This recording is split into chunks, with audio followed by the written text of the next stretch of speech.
সোরা কারবারি, বিড়ি, জর্দা এগুলো নিয়ে যান, তো আমাদের ভাবমূর্তি একেবারে নষ্ট হয়ে যায়। হাজারো ধর্মপ্রাণ মুসলমানের হজ যাত্রার পবিত্রতাকে কাজে লাগিয়ে অবৈধ উপায়ে অর্থ উপার্জনের এক চিত্র উঠে এসেছে।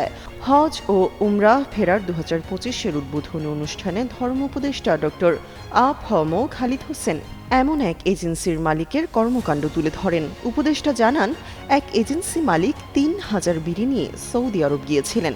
পবিত্র ভূমি থেকে ফেরার সময় প্রায় 2.5 কেজি স্বর্ণসহ বিমানবন্দরে ধরা পড়েন তিনি। খালিদ হোসেন আরও বলেন, কিছু অসাধু এজেন্সি এবং তাদের সাথে যুক্ত ব্যক্তিরা দেশের ভাবমূর্তি নষ্ট করছে।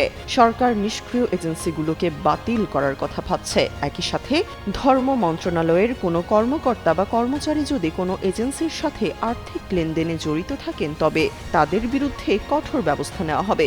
তিনি জানান, আগামী হজ মৌসুমের জন্য হজযাত্রীদের বিমান ভাড়া কমানোর চেষ্টা চলছে, তবে গুরুতর অসুস্থ কোনো ব্যক্তিকে হজে যেতে দেওয়া হবে না এবং 2026 সাল থেকে হজ ব্যবস্থাপনাকে আরও কঠোরভাবে পর্যবেক্ষণ করা হবে।